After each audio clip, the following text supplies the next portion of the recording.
Yo, what's up, Chaos TV family? What's up, Chaos TV Network?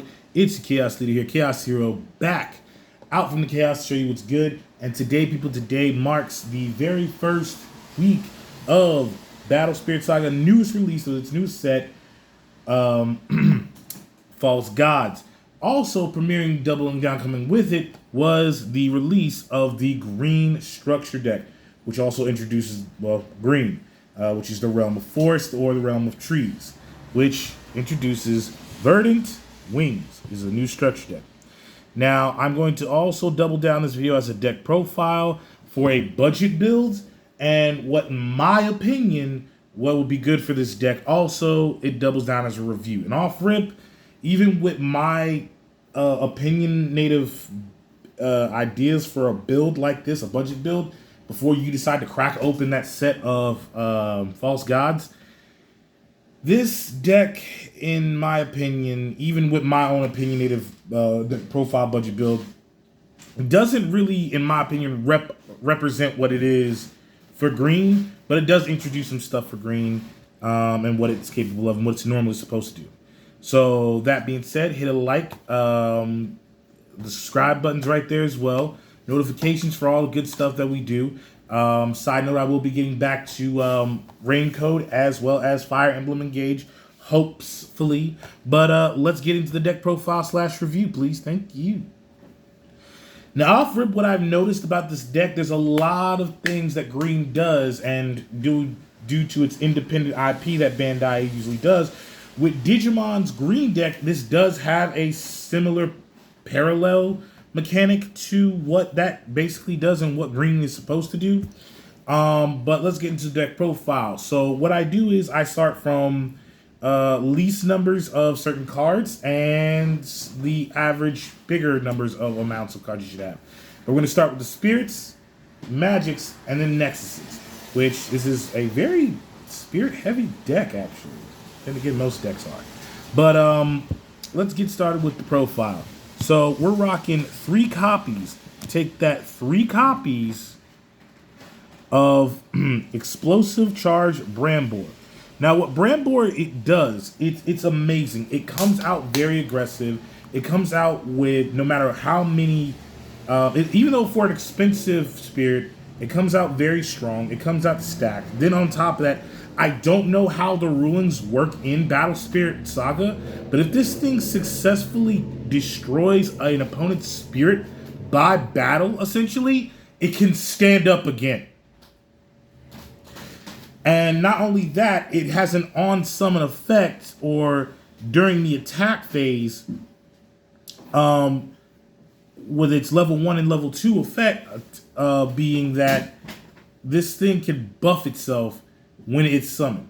You can put 3. I'm not stopping you from doing that. I'm not going to kind of prevent you from doing that. But for me, as high of a cost of this card is, as steep as it is, even with the reduction of 2, it's still a decent card for what it does. And I would recommend keeping this card in the deck. This thing is just godlike for what it is. And for how little it does a lot. So yeah, two copies of that.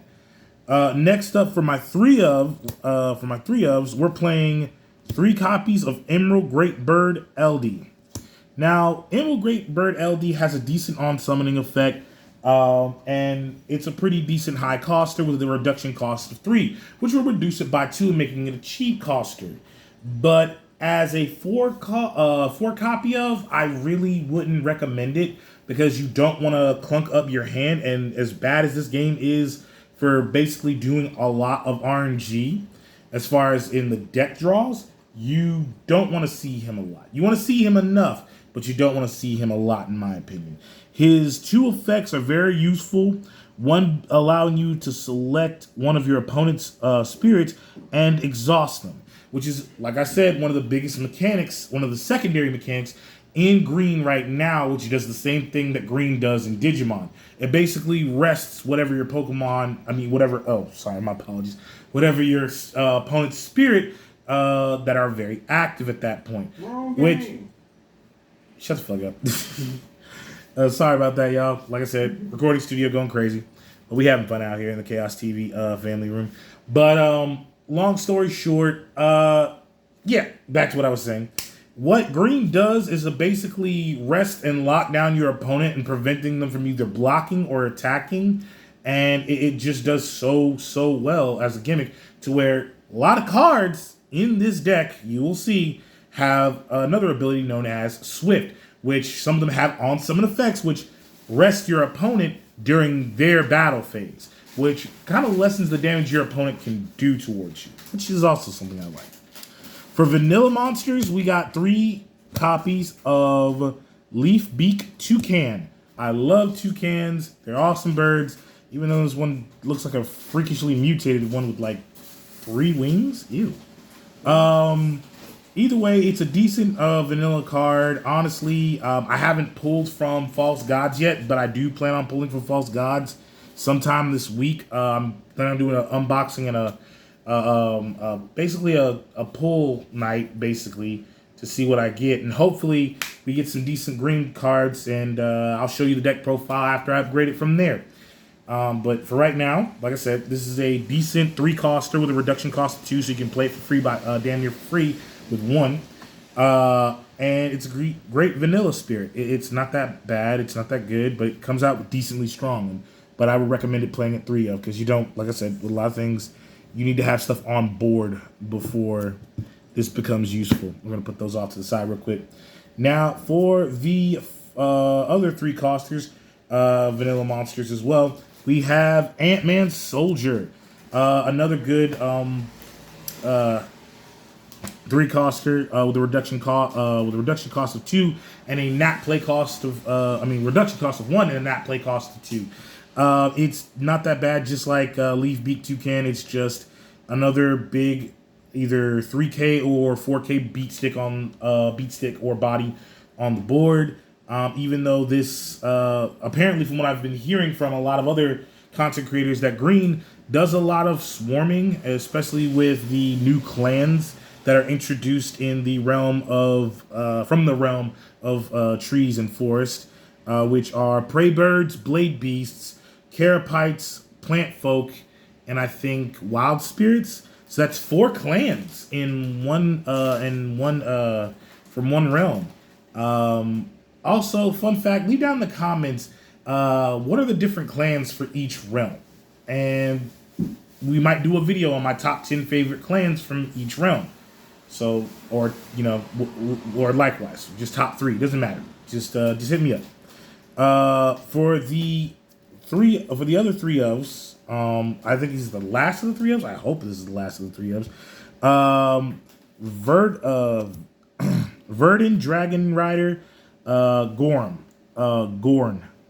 Gorn is a decent 5-coster with a reduction cost of 2, which you can play for, I think for 3, which is not bad. He can get up to 7,000 BP if you're willing to invest that many cores into him. But his main selling point, even if you do try to invest that many cores, is mainly his secondary effect as well as his top effect. When destroyed by an opponent, this is literally a effect where, like I said, his top effect, I feel like you can flicker it in and out, but purple can basically dog walk his effect, because I found out some rulings on as far as core depletion. Some purple cards, when they swing on your opponent, they reduce the cores on a certain spirit if they choose to and who they target. And with 5 cores, it doesn't take, with a 5-core limit to this card, up to a 5-core limit to this card, it doesn't seem like you'll get that first effect off usefully. Even though it doesn't have a level requirement, I don't ever see you using that first effect unless you go up against a Realm of Flame deck or a Realm of Frost deck that doesn't do a lot of core depletion, unlike purple. So if you're going against purple, I'd say bring him down to 1 or just replace him outright with a whole nother green card. But its first effect is place 2 cores from the void into your reserve, which this is where the big mechanic of abundance of resources, or as I like to call like just abundance, trying to over encumber basically your reserve pile with these different various effects. Which, like I said again, this card specifically I think is built to go up against Star Dragons and Imperial Beast decks and Pterosaur decks that do a lot of just straight outright destruction, blowing the board up, or just killing shit. It's, in my opinion, it's not built for stuff like purple or anything that can just either return it back to the hand, like like the Realm of Frost decks do with the Aegis of Machines. But I put him down to 3 because he's okay, but he's not good. His secondary effect is where he shines mostly in, which is while this spirit attacks, when the excuse me, when the battle sorry, I can't read because of my glasses. My apologies. When the battle ends, you may place 2 cores from this spirit into your reserve to select one of your spirits, and it gains 3,000 DP during this turn. This is during while this card attacks. So basically, he essentially leads the charge by swinging on your opponent. And let's just say if you lose the exchange, not only while this card is attacking, it gets cores from the void and puts it into your reserve. It essentially tells you to move the cores that you have on it to your reserve, thus giving you more resources and then buffing the next monster you're swinging with. Which, like I said, that's the reason why I put it to 3. But like I said, y'all can put it to 2 or 1. I just don't see this actually making a huge impact at like just a shop tournament and friendlies. I can see it doing some things, but at a shop tournament, yeah, you're gonna have to pull from Aegis, False Gods to see if there's a lot better brute force, high cost Carapites cards that would be more similar to his effect, but less of a steeper cost. But like I said, I recommend that you play it at 3. Sorry for taking so long, but for I think the last of the normal cards, I think that's it for the 3 copy 3 ofs. This is the last of the vanilla spirits: Forest, Quail Beast, Porcupine. Literally, it's just Forest, Quail Beast, Porcupine. Basic name. Like I said, it's a okay 4-coster with a reduction cost of 2, so you only have to pay 2 soul cores just to play it. It's an okay beat stick. Like I said, much like most of the vanilla spirits in any deck or any build or any clan or any realm, they're made to be just basic bodies on the board, like beat sticks, extra cannon fodder, if you will. Whatever they're there for, they're there for. In my opinion, if you can find a cheaper and a lot better green vanilla monster, which you probably can if you pull from the Age of False Gods box set, you will most likely replace him very easily. That's just gonna be no doubt verbatim. Like it's not even an argument. But yeah, that's a 3 of. But if you want to, you just yes. Now we're gonna move on to the 4 ofs as far as spirits. Move this out the way. This is just my opinion, and this is also introducing the new Swift mechanic. 4 copies of Leaf Wolf. I love this card because it just lets you tober out an extra body on the board. Not only that, if you're in that mad dash desperation of just trying to protect your life, your life points, your life area, it's a perfect card for this. It is a immaculately awesome card. Even with the Swift mechanic, you can activate this. Not only does the Swift mechanic work on your opponent's turn, because that's the whole point of the mechanic. Swift acts like a Flash from Magic the Gathering during any point in time of either your opponent's turn or your turn.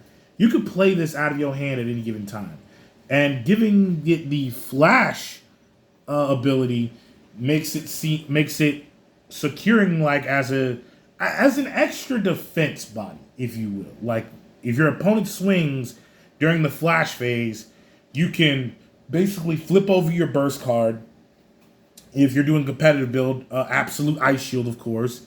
Flip over that Absolute Ice Shield. Pay that cost. If you have some left over, which I'm guaranteeing you're having a card on the field that is from the realm of Forest, so it's going to be an Emerald, and it's going to reduce the cost of Leaf Wolf for one. So you just get to play it for one, turbo it out, put a core on it. If you have some extra cores, you throw some cores on it. Me personally, investing 5 cores to get it up to 4,000 DP, to me, that's a last-ditch effort. I don't think you need to do all of that for this card because, in my opinion, this is just made for an extra defensive body. And with its Swift ability, it's perfect for that. And to me, it's only supposed to be made to be a blocker.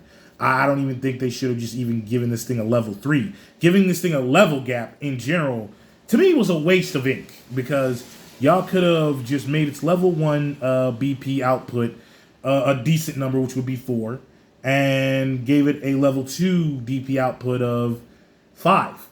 And y'all wouldn't have needed a level 3. That's the only part of this card I think is excessive and unnecessary. Everything else I love about this card because it's cheap, it has a great ability, and it's basically meant to be a blocker, a cannon fodder. It's there. So yeah, like 4-ups. Please. I actually like this card. I'm pretty sure there's a lot of other better cards in the False God. Like I said, I'm going to be saying False Gods a lot in this video. False God set to where he's easily replaced, but as a structure deck budget build, yeah, I'm playing him at 4. Always. Every time. Like, what's wrong with you? For another 4-ups, we have an okay card because I like its gimmick because it surrounds the logic of Red Soul Core and it has a purpose for the Red Soul Core. Because I've noticed a lot of cards in this game don't really in my opinion, the purpose of, hey, I can do something as long as I have a Soul Core, and there's a reason why I have a Soul Core attached to me. And Caprahorn is one of those cards I think is useful and is good, but for the cost that it is, it's worth it to play it for. But the only drawback this card has is the fact that it is a level 2 builder. It literally, it doesn't take much to get it to level 2, which only takes 3 cores, which including the one red soul core. Then it's level 1, you just need 1, of course. But it's only and simplistic ability, which to me is very interesting and doubles down as kind of godlike.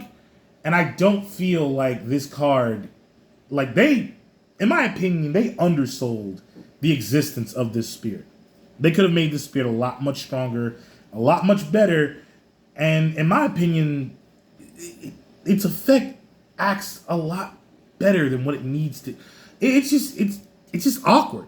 It's just amazingly awkward. That's the thing. And it says during your opponent's attack step, by the way, at the start of the step. So at the start of the attack step, this is what this card does.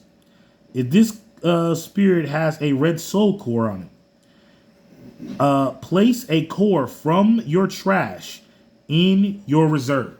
So it basically moves cores that you've already used, a core, back over to your reserves. So basically, this is eco-friendly, the deck. I'm not making fun of anybody that's being eco-friendly. I believe just about most of the things as everyone else does, global warming, all that good crap. But this deck is literally eco-friendly, the structure deck, because what it does is it recycles stuff every time your opponent basically swings and enters their attack step. The only downside to this card's existence and how it works is, again, green can get heavily, from the way the structure deck is built, green can get heavily backhanded by a base budget build structure deck version of purple. No upgrades. Just a straight budget build purple. And we'll probably do that in top-down throwdown with Battle Spirit Saga. Hopefully soon. But The effects are great, but going up against something like purple that does nothing but like core depletion on anything, this card it's frail. It's frail. It's a glass jaw. Like, and it just doesn't make any sense. Not to mention that red can kill this thing instantly with Heat Wave. So a lot of things about green is all about just nature. It just dies. And playing 4 copies, it just says it'll come back again and it'll do the same thing. And it'll keep trying. But yeah, 4 copies of this thing. If you want to put it down to 2, put it down to 2 and basically, just put another creature up to 4. Like, I don't know, toucan or porcupine or Gorn. I don't know, but he's magnificently awkward. Cabrahorn is magnificently awkward because I don't even like.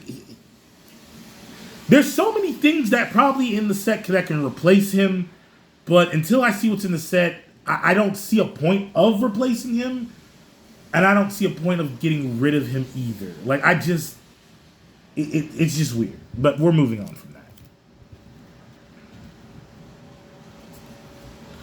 Next for the 4 ofs, which we're introducing Plant Folk, which is Montagol. Montagol is the only Plant Folk in this deck, by the way. Which I'm really curious what Plant Folks do in this deck because there is a lot of on-summon things with them. And not to mention, they are very, very bulky for what they are. Their level 1 comes out a decent stack of a grand. Their level 2 with 2 soul cores come out at a 3 stack. It's a 3 coster, 1 reduction cost, so you play it for 2. I play it at 4 personally because its ability does do a lot of work for what it does. Even though, like I said, I just don't feel like it's worth it to invest 5 soul cores to get it up to 5,000. Like that's the point. Like those steep high level costs for what green does, it's not worth it for some of these cards. It's not. Like, I would have been cool if y'all just gave half of these things level 2s and just left it at that. But the fact that you gave these things level 3s, I'm sorry, y'all really excessive with that. Y'all doing too much. Y'all really doing too much. Whoever it is that's making these cards, y'all need to sit down somewhere. Y'all really need to sit down somewhere, go outside, touch some grass, get some fresh air or something, natural sunlight. Because, no, I just don't feel like this card is worth it.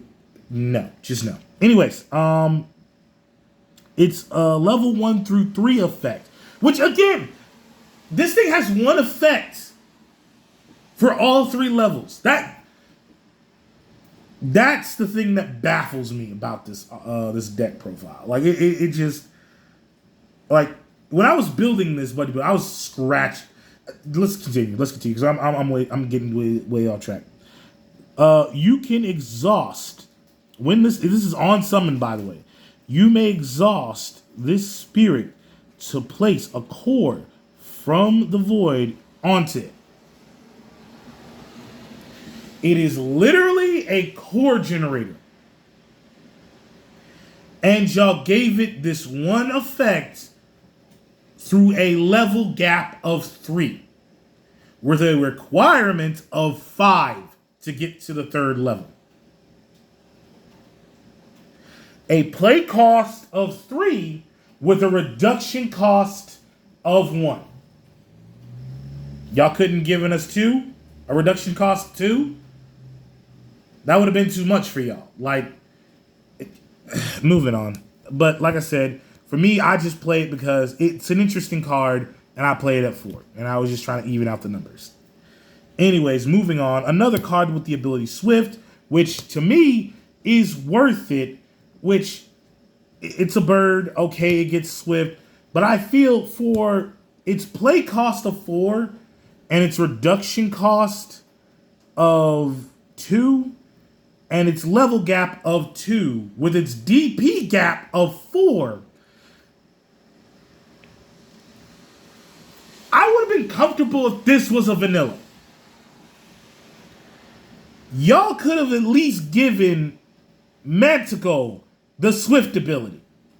But understandably, since it is a plant-based freaking being based off of tree folk, or as I forgot what they're called in Lord of the Rings, plant folk or whatnot, they don't have the best of speed stats. So giving something like that Swift wouldn't make any sense, lore-wise. But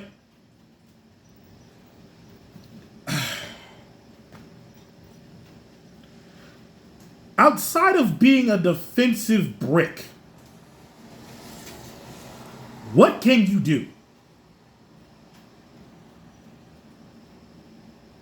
Like, you just wasted 2 soul cores, or 4 if you don't have anything at all on the board, by the way, just to play a singular monster during your opponent's battle phase. Which, in the battle phase, is during the flash step. Swift allows you either any part of your opponent's turn to play this card. Which again, I have nothing against. Maybe I just need to play this deck as it is on an episode of Top Down Throwdown to get the concept of it. Maybe that's what it is. Again, because I tested it out last time and I just couldn't get anything. I just couldn't figure this deck out at all off rip, to be honest with you. But playing this card at 4 is pretty cool because I do like the Swift ability. And it does, like I said, put a beat stick, a quick fly-in beat stick, or meat shield. Last of the Green Spirits and the poster boy or girl, whatever you prefer, I don't really care, of the structure deck itself, Rooster, Zodiac, Emperor, Gale, Phoenix. This thing is a rooster and a phoenix in its own name. Okay, disregarding that altogether, outside of all of the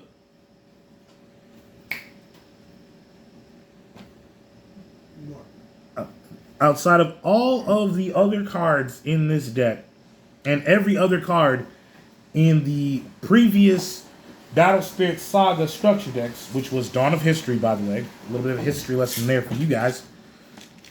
This is, I think, the first or second time I've seen that every structure deck boss or box art spirit is a cost of 8 with a reduction cost of 4. And I wanted to know, is this going to be like an ongoing trend or something? I like it.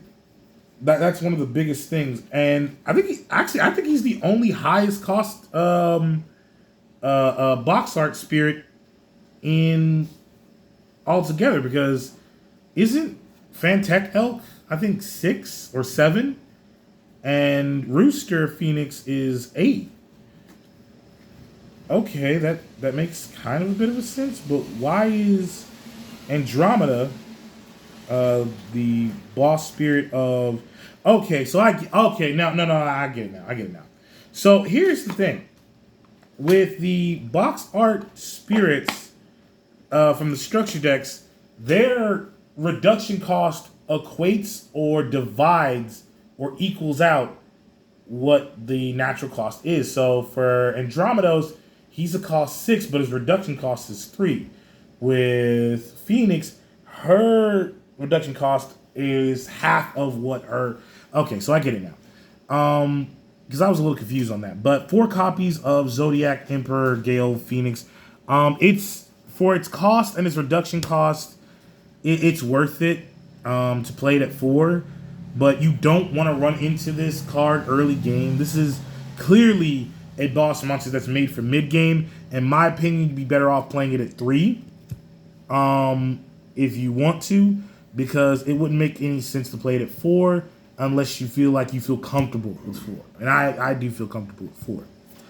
But it's has a beautiful attack stat through the level gap of 1 to 3. 1 being 6,000, level 2 being 8,000, and you only need 3 soul cores to get up to 8. That's good. That's worth it. For level 3, 6 cores for 11,000 is not a steep cost to be powerful. It really isn't. Then on top of that, through the level gap between 1 and 3, you get the first ability on full access. Like, I mean full on access. And it's during your attack step, by the way.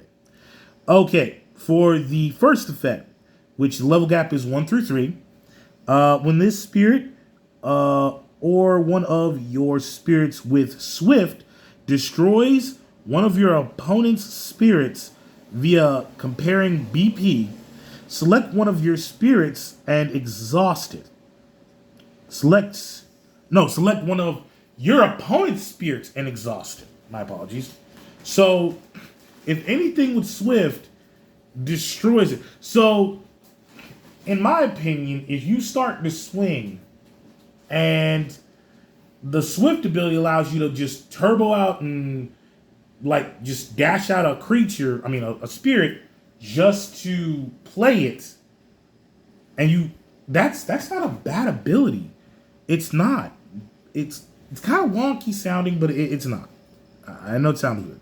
Its second ability from level 2, or from the gap of level 2 and 3, is when this spirit attacks, select one of your opponent's spirits and exhaust it. So if you get up to level 3 with 11,000 DP and 6 cores on it, not only do you get to exhaust 2 spirits, you can actually can like really lock down your opponent and basically open them up for a wide swing. Like I said, it's up to you. This is the poster boy for the Verdant Wing structure deck. This, like I said, this is just a deck profile from a budget build standpoint. I don't know what other green champion spirits are in the deck structure set of False Gods, but me and Yafana do plan on hitting up that set to see what we can find, because there's some new stuff, especially the Gundam crossover, which I'm really excited about. But yeah, 4 copies of Rooster Phoenix. Now for the for the Magic cards. I'm not going to explain to you what they do. Like I said, I'm just going to let you know how many copies are in here. Savage Power, because of its simplistic burst effect, and 2 copies of multiple cores. Multiple cores, I don't know much about this card to put it at 3 or 4, but it from what I've read, it doesn't do that much, and to me it's very, very situational. And I would not recommend it playing in that form, especially if I don't even know what this deck full potential does without going through False God set. 3 copies of Needle Shot, because this card actually acts like Needle Spray from Digimon, playing with a play cost of 3 with a deduction cost of 2. You could pay 1 soul core to just literally exhaust one of your opponent's spirits and just lock that down, especially those problematic defensive spirits. Yes, please. And that is, you can activate that during your opponent's battle phase too. So keep that in mind. When your opponent decides to swing with, especially going against purple, don't swing with that. That's 1 card that can reduce core accountability. Yeah, rest that dude. Rest him immediately. As far as Nexuses, Airborne Gorge, play it 2.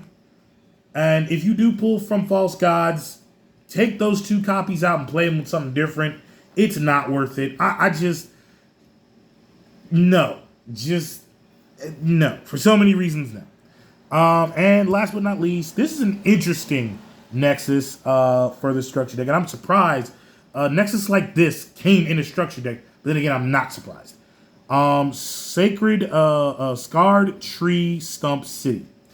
This Nexus, if you choose to, and I think it's worth it, invest that 3 power core investment into both of its abilities, off rip, like turn 1, turn 2, or turn 3.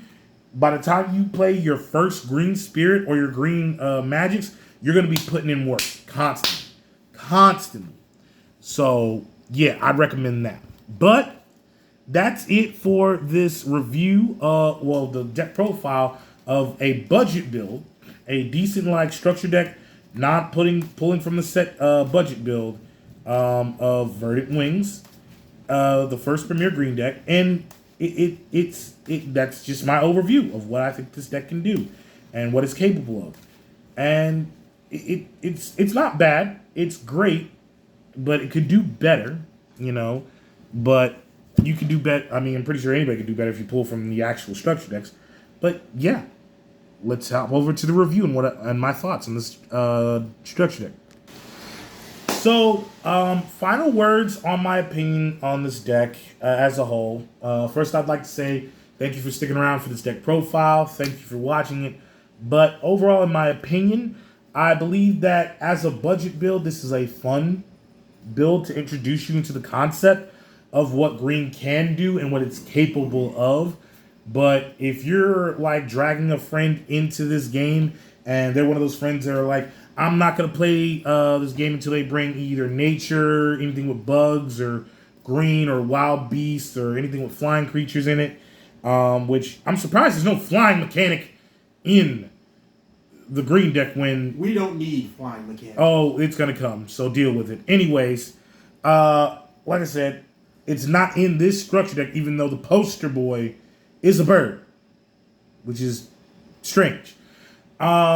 But long story short, I was damn near close to scratching a hole in my head thinking of good ways to budget build this structure deck. And there's, in my opinion, the current decks I have slightly upgraded, not fully, would still kind of dog walk this green deck in a way. But we'll put it to the test in an episode of Top Down Throwdown versus me and Yafuna, because I will be using the green deck pretty soon. And I will be doing recordings for that.